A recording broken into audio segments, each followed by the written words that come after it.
नमस्कार, स्वागत है हमारे यूट्यूब चैनल पर। हम आशा करते हैं कि महिला प्रवेशक की तैयारी आपकी बढ़िया चल रही होगी। एग्ज़ाम भी लगातार चल रहे हैं। एग्ज़ाम एनालिसिस देखने के बाद ऐसा लग रहा है कि बहुत सारे क्वेश्चन जो हैं वो हल्का फुल्का रिपीट हो रहे हैं। और एक बार ये क्वेश्चन पूरे अच्छे से देखें तो इनसे बहुत सारे जीके के प्रश्न और बहुत सारी योजनाएँ वाले जो क्वेश्चन हैं वो आपके रिवाइज हो जाएंगे। तो अपने मित्रों को शेयर कर दें और अपने दोस्तों को, सभी को शेयर कर दें और वीडियो को लास्ट तक देखें। ये जो पेपर है वो 30 मार्च 2017 का पेपर है।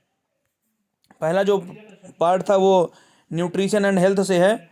इसका पहला क्वेश्चन क्या है? इनमें से कौन सा पोषक तत्व अधिक ऊर्जा प्रदान करता है? तो इसमें जैसे ही आपको बसा देखने को मिलेगा तो बसा वाला क्वेश्चन जो है इनकी अपेक्षाकृत सबसे ज़्यादा हमें ऊर्जा प्रदान करता है। तो इसका राइट आंसर होगा 1 ग्राम बसा। फिर नेक्स्ट है ICDS योजना का या के घटक कौन कौन है? तो जो ICDS योजना है उसका पहला पूरक पोषण भी है, प्रतिरक्षीकरण भी है, स्वास्थ्य जांच भी है और उपर्युक्त सभी। तो इसका राइट आंसर होगा पूरे। नेक्स्ट है ICMR 2010 के अनुसार 1 माइक्रोग्राम बीटा कैरोटीन रूपांतरण के बाद के बराबर होगा। तो जो 2010 के अनुसार 1 माइक्रोग्राम बीटा कैरोटीन है वो रूपांतरण के बाद होता है 8 म्यूजी रेटिनॉल के बराबर। ये जो माइक्रोग्राम रेटिनॉल है 8, उसका राइट आंसर होगा ये। फिर नेक्स्ट क्वेश्चन है कपोतवक्ष यानी पिजन चेस्ट किस न्यूनता रोग का लक्षण है? तो ये है रिकेट्स रोग का। तो इसका राइट ऑप्शन होगा फर्स्ट। ये क्वेश्चन पलटने वाले मतलब कभी चेंज नहीं होंगे, ये हमेशा वही रहते हैं। इनको थोड़ा सा अच्छे से देखें क्योंकि अगर 1-2 क्वेश्चन भी रिपीट हो रहे हैं तो आपके ये कवर कर जाएंगे अच्छे से। विटामिन सी का समृद्ध स्रोत है तो इसका तो ताज़ा फल होगा, फ्रेश फ्रूट। फिर नेक्स्ट है ICMR 2010 के अनुसार जो नवजात शिशु हैं यानी 0 से 6 माह के लिए प्रतिदिन आवश्यक किलो कैलोरी प्रति किलोग्राम शरीर की भार की मात्रा है तो ये है 92। इसको याद रखेंगे, इंपॉर्टेंट क्वेश्चन है ये। फिर नेक्स्ट है जीवाणु की वृद्धि और बहुगुणन में सहायता के लिए इनमें से किसकी आवश्यकता होती है? तो जो जीवाणुओं की वृद्धि और गुणन है उसमें जल भी चाहिए, खाद्य पदार्थ भी चाहिए और उपयुक्त तापमान भी चाहिए। तो इसका राइट आंसर होगा उपयुक्त सभी। फिर नेक्स्ट क्वेश्चन है दस्त के उपचार के सर्वाधिक महत्वपूर्ण भाग हैं। तो जो पहला ऑप्शन यदि संभव हो तो निर्जलीकरण होने की रोकथाम करना बिल्कुल सही है। दूसरा है यदि निर्जलीकरण हो जाए तो उसका तेजी से उपचार करना, ये भी सही है। पेट भरना से बहुत ज़्यादा रिलेटेड है नहीं पर चल जाएगा। और इसका राइट आंसर होगा उपर्युक्त सभी, क्योंकि ये दोनों होंगे और पेट भरना भी हो जाएगा तो उपर्युक्त सभी। फिर नेक्स्ट है प्रोटीन ऊर्जा कुपोषण के कारण होने वाला रोग है। तो जो प्रोटीन की कमी से होता है वो होता है क्वाशियोरकर। फिर नेक्स्ट है ओरल रिहाइड्रेशन साल्ट यानी ORS जो घोल है उसका चिकित्सा का उपयोग किया जाता है तो दस्त के लिए किया जाता है ये। यानी जो ORS का घोल है वो दस्त के लिए दिया जाता है। फिर नेक्स्ट है डेंगू बुखार तेजी से फैलने की संभावना वाला एक विषाणुजन्य रोग है। यह खाली स्थान के द्वारा संचरित होता है। तो जो डेंगू बुखार तेजी से फैलने वाला है उसका जो राइट आंसर होगा एडीज मच्छर होगा। फिर नेक्स्ट है पोलियो विषाणु शरीर में किसके माध्यम से प्रवेश करते हैं? तो जो पोलियो के विषाणु हैं वो संक्रमित भोजन और जल के हिसाब माध्यम से प्रवेश करते हैं। फिर नेक्स्ट क्वेश्चन है इनमें से कौन गर्भावस्था की समस्या नहीं है? तो उबकाइयाँ और उल्टियाँ हैं, दांत सड़ना नहीं है, कब्ज है, एडीमा है। तो इसका राइट आंसर यही होगा दांत सड़ना। फिर नेक्स्ट क्वेश्चन है क्रेटीनता यानी जड़ बामनता एक विकार है जो किशोरावस्था और गर्भावस्था में किसकी कमी से होता है? तो ये आयोडीन की कमी से होता है। समेकित बाल विकास सेवाओं यानी ICDS का जो आरंभ है वो कब हुआ था? तो इसको याद रखेंगे, अच्छा क्वेश्चन है ये, 2 अक्टूबर 1975 को। फिर नेक्स्ट है ट्यूबरकुलोसिस एक संक्रामक रोग है जो। तो जो ट्यूबरकुलोसिस है वो माइकोबैक्टीरियम यानी बैसिलस माइकोबैक्टीरियम होगा। फिर नेक्स्ट है गर्भावस्था के दौरान माता और गर्भस्थ शिशु के बीच पोषक तत्वों, ऑक्सीजन और अपशिष्ट पदार्थों के विनिमय के लिए तो प्लेसेंटा होता है, ये अपरा। फिर नेक्स्ट क्वेश्चन है ICMR 2010 के अनुसार गर्भवती महिला के लिए आवश्यक अतिरिक्त कैलोरी और प्रोटीन की मात्राएं क्रमशः हैं। तो जो आवश्यक अतिरिक्त कैलोरी है और प्रोटीन है वो 350 किलो कैलोरी और 27.2 ग्राम है। हड्डियों में पाए जाने वाले मुख्य खनिज, तो ये कैल्शियम होगा, फास्फेट होगा और मैग्नीशियम होगा, यानी ऑप्शन नंबर ये वाला होगा, कैल्शियम, फास्फेट और मैग्नीशियम। सामान्य रूप से पोषित बच्चे की छाती खाली स्थान के दौरान उसके सिर से अधिक तेजी से बढ़ती है। तो ये जीवन के द्वितीय और तृतीय वर्षों में बढ़ती है। फिर नेक्स्ट है, गर्भावस्था में माता में आयोडीन की कमी का क्या कारण बन सकता है? तो ये जड़बामनता होता है, क्रेटीनता। और ये नेक्स्ट है, एलिसा परीक्षण का उपयोग किसका पता लगाने के लिए? तो ये एड्स के लिए होता है एलिसा परीक्षण। इसका फुल फॉर्म में याद कर लेंगे, एलिसा का भी और एड्स का भी। फिर नेक्स्ट क्वेश्चन है, वह विकार जिसमें व्यक्ति बार बार या लंबे समय तक अपोषक तत्वों जैसे प्लास्टर, चारकोल, मिट्टी, राख आदि को खाता है, तो ये क्या कहलाता है? तो ये कहलाता है पाइका। फिर नेक्स्ट क्वेश्चन है, कौन सा मोनोसेकेराइड नहीं है? तो इसमें होगा लैक्टोज, क्योंकि ये डाई है, बाकी सब मोनो है। नेक्स्ट क्वेश्चन है, ICDS के 1 से 5 वर्ष आयु वर्ग के बच्चों को फिर खाली स्थान पर विटामिन ए की घोल की 2 लाख IU मुख द्वारा दी जाती है, तो ये होगा 6 माह में। फिर नेक्स्ट क्वेश्चन है, बेरी बेरी किस विटामिन से संबंधित न्यूनता का विकार है? तो ये होगा जो बेरी बेरी है वो थायमिन से है। फिर नेक्स्ट क्वेश्चन है, भारत में गर्भावस्था के दौरान सुझावित भार की वृद्धि कितनी है? तो ये 11 से 13 kg। फिर नेक्स्ट है, इनमें से किसकी रोकथाम एंटीबायोटिक्स द्वारा नहीं की जा सकती? तो ये खसरा है। फिर नेक्स्ट है, इन्फ्लुएंजा अल्पावधि का एक तीक्ष्ण संक्रमण है जो खाली स्थान से संपर्क को सांस द्वारा अंदर ले जाने के द्वारा एक व्यक्ति से दूसरे व्यक्ति में फैलता है, तो ये होता है वायरस के द्वारा, इन्फ्लुएंजा। तो इसका राइट आंसर होगा वायरस, विषाणु। फिर नेक्स्ट क्वेश्चन है, खाली स्थान का अर्थ निषेचन से लेकर आरंभिक भ्रूण के विकास से होते हुए गर्भावस्था में रोपण की प्रक्रिया पूरी हो जाने तक में लगने वाले समय से है, तो ये कहलाती है जननिक अवस्था। फिर नेक्स्ट क्वेश्चन है, इनमें से कौन मेरास्मस यानी सूखा रोग का एक लक्षण नहीं है? तो इसका जो राइट आंसर होगा वो चंद्रमुख होगा।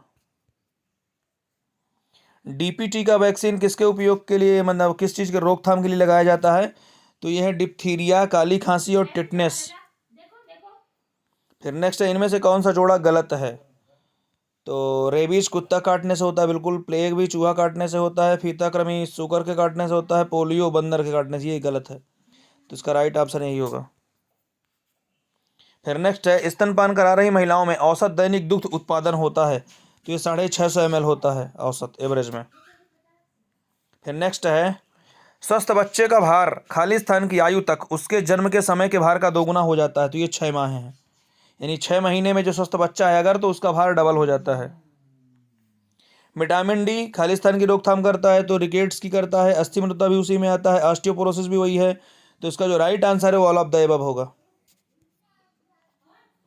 फिर नेक्स्ट है, प्रति 1000 सजीव जन्म पर जीवन के प्रथम वर्ष में मरने वाले शिशुओं की संख्या को क्या कहा जाता है? तो ये नवजात मृत्यु दर है। फिर नेक्स्ट क्वेश्चन है, कौन सा वर्गीकरण कुपोषण के प्रकार और अवधि की पहचान कराता है?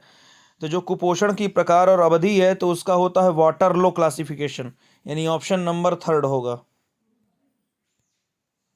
फिर नेक्स्ट क्वेश्चन है, गर्भावस्था के दौरान आवश्यक अतिरिक्त प्रोटीन किसके लिए आवश्यक है? तो पहला इसका गर्भस्थ शिशु की तीव्र वृद्धि बिल्कुल सही है, आकार में वृद्धि भी सही है, उल्ब तरल के निर्माण में ये भी सही है, तो इसका राइट आंसर होगा उपर्युक्त सभी। फिर नेक्स्ट क्वेश्चन है, ICDS योजना का लाभार्थी हैं, तो ये गर्भवती महिलाएं, स्तनपान करा रही महिलाएं, उपर्युक्त सभी, तो इसका राइट आंसर होगा उपर्युक्त सभी। इसमें ये भी आते हैं 0 से 6 वर्ष की आयु के बच्चे। फिर नेक्स्ट क्वेश्चन है, गर्भावस्था के दौरान ऊर्जा की आवश्यकता बढ़ जाती है क्योंकि? फिर खाली स्थान के लिए अतिरिक्त ऊर्जा चाहिए, तो गर्भस्थ शिशु की वृद्धि और शारीरिक गतिविधि बिल्कुल सही है, गर्भनाल की वृद्धि भी सही है, माता के शरीर में वृद्धि भी सही है, तो इसका राइट आंसर होगा उपर्युक्त सभी। फिर नेक्स्ट, हैजा और दस्त किसके द्वारा होते हैं? तो ये संक्रमण के कारण होते हैं। तो जो जीवाणु संक्रमण होगा, बैक्टीरियल इन्फेक्शन, इसके कारण होते हैं। फिर नेक्स्ट है, शाकाहारी माता में खाली स्थान होने की कमी होने की संभावना अधिक होती है। तो जो शाकाहारी माताएं हैं उनमें होता है विटामिन B12 की कमी। फिर नेक्स्ट है, स्किन फोल्ड के लिपर्स किसकी मोटाई नापते हैं? तो ये वसा की परत को नापते हैं। जो स्किन फोल्ड कैलिपर्स हैं वो वसा की परत को नापते हैं। टिटनेस का लक्षण क्या है? तो पहला ऑप्शन है, पेशियों में दृढ़ता और दर्द युक्त ऐंठन, सही है। प्रायः जबड़े की पेशियों से कड़ेपन और दर्द की शुरुआत होती है, उधर पेशियों में दर्द होता है। तो इसका राइट आंसर होगा उपर्युक्त सभी। फिर नेक्स्ट क्वेश्चन है, संस्थागत प्रसवों के लिए इनमें से कौन सा वैक्सीन जन्म के समय की खुराक के अंदर के रूप में दिया जाता है? तो ये होगा हेपेटाइटिस B। फिर नेक्स्ट क्वेश्चन है, शुरुआती 2 या 3 दिनों के दौरान दुग्ध ग्रंथियों से पतला एवं पीला तरल आता है, जो सामान्य दूध से भिन्न होता है, उसे क्या कहते हैं? तो ये कहते हैं कोलेस्ट्रम यानी प्योस। फिर नेक्स्ट है, 25 फरवरी 2012 को विश्व स्वास्थ्य संगठन ने भारत को किसकी वैश्विक सूची से निकाल दिया था? तो पोलियो महामारी वाली देश से निकल चुका ही है। नेक्स्ट है, हरी पत्तेदार सब्जियां और ताजे फल खाली स्थान का अच्छा स्रोत नहीं है। तो इसमें आएगा प्रोटीन, इसके लिए अच्छा स्रोत नहीं है ये। फिर नेक्स्ट है, कौन सा कार्यक्रम राष्ट्रीय ग्रामीण स्वास्थ्य अभियान के दायरे में आता है? तो आयोडीन न्यूनता विकार नियंत्रण कार्यक्रम ये आता है, और ये विटामिन B, C वाले कार्यक्रम नहीं आते। तो इसका राइट आंसर यही होगा, आयोडीन न्यूनता विकार नियंत्रण कार्यक्रम। फिर नेक्स्ट है, कौन सा कारक गर्भस्थ शिशु के जन्म के समय कम भार को प्रभावित करता है? पहला है माता की आयु, ठीक है। माता की अनुचित या अपर्याप्त प्रसव पूर्व देखभाल, ठीक है। तो इसका राइट आंसर होगा बोथ ऑफ एबव। फिर नेक्स्ट है, अपेक्षित आयु वर्ग से कम लंबाई वाले बच्चे को क्या कहा जाता है? तो ये कहते हैं वृद्धिरुद्ध। फिर नेक्स्ट है, गर्भावस्था के दौरान गर्भस्थ शिशु की वृद्धि को इनमें से कौन सा कारक प्रभावित करता है? संक्रमण भी करता है, पोषण भी करता है, आनुवांशिक भी करता है। तो प्रयुक्त सभी हो गए इसका राइट आंसर। फिर नेक्स्ट है, NRHM का पूरा नाम क्या है? तो ये तो है नेशनल रूरल हेल्थ मिशन, इसको पूरा देख लेंगे अच्छे से, इंपॉर्टेंट है फुल फॉर्म। फिर नेक्स्ट है, जन्म के बाद नवजात शिशुओं के शरीर से ऊष्मा का तेजी से ह्रास होता है, इसलिए जन्म कक्ष को खाली स्थान पर रखना आवश्यक होता है। तो ये 25 कम से कम चाहिए, 25 डिग्री सेंटीग्रेड, जो कि सामान्य ताप है। फिर नेक्स्ट पार्ट है, general knowledge and logical ability. तो इसको देखेंगे, बेरी बेरी कौन से विटामिन कमी से हो? तो B1 होगा, ये विटामिन B इसमें ऑप्शन में है, तो विटामिन B होगा। नेक्स्ट, इनको कायाकल्प योजना के पुरस्कारों को कितने श्रेणियों में बांटा गया है? तो ये 3 है। अतिरिक्त रचना को भ्रूण को पोषण प्रदान करती है, तो ये अपरा होगा। नेक्स्ट है, भारतीय जनजाति सहकारी विपणन विकास महासंघ का निर्माण भारत सरकार ने कौन से वर्ष में किया था? तो ये 1987 में होगा। लॉजिकल वाले आप हल कर लेंगे इनको। फिर है, प्रत्येक राज्य केंद्र शासित प्रदेशों के लिए भारत सरकार ने कौन से संख्या को महिला हेल्पलाइन नंबर शुरू में आवंटित किया था? तो ये 181 है। इनको हल कर लेंगे आप, लॉजिकल वाले पूरे क्वेश्चन। ये राष्ट्रीय खाद्य सुरक्षा अधिनियम 2013 संबंधी निम्न विकल्पों में से कौन सा सही है? तो ये पूरे भारत में लागू है, यही सही है।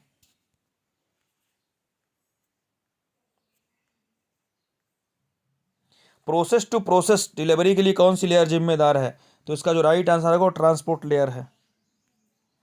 इंटरनेट पर एक कंप्यूटर पहचाना जाता है, तो ये IP पता के द्वारा पहचाना जाता है।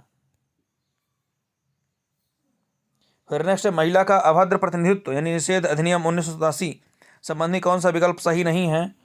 तो यह अधिनियम जम्मू कश्मीर के अलावा पूरे भारत में लागू, सही है। किसी प्राचीन स्मारक में की गई कोई प्रतिनिधित्व इस अधिनियम के अंतर्गत नहीं आता, ये भी गड़बड़। तो इसका राइट आंसर होगा उपयुक्त दोनों। फिर है, अनुसूचित जनजातियों के लिए टॉप क्लास शिक्षा का योजना का आरंभ कौन से वर्ष किया गया था? तो ये 2007-8 में हुआ था। फिर है, टोकोफेरॉल की कमी से पुरुषों और महिलाओं में बांझपन की ओर जाता है, तो टोकोफेरॉल के लिए लोकप्रिय शब्द कौन सा? तो टोकोफेरॉल विटामिन E के लिए है। पावर पॉइंट में अच्छा डिजाइन निर्धारित करता है। तो ये इसका राइट आंसर होगा। विश्वसनीयता, पठनीयता, पहला प्रभाव, तो इसका राइट आंसर को प्रयुक्त सभी। फिर नेक्स्ट है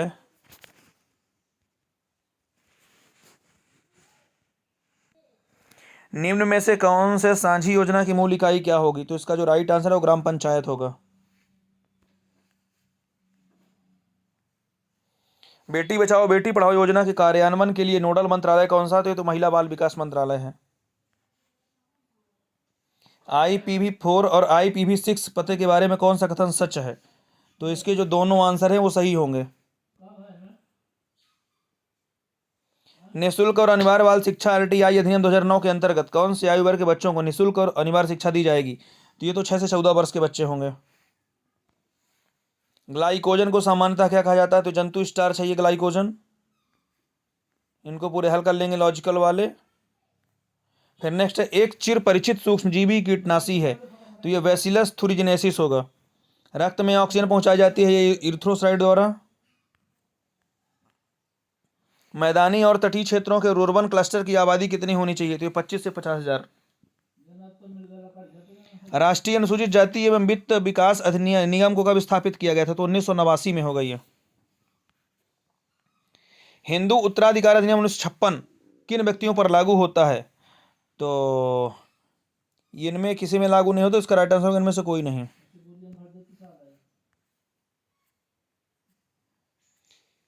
इनको आप अच्छे से हल कर लेंगे। फिर नेक्स्ट पार्ट हम जल्दी ही लेकर आएंगे। तब तक के लिए इसको अच्छे से देख लें और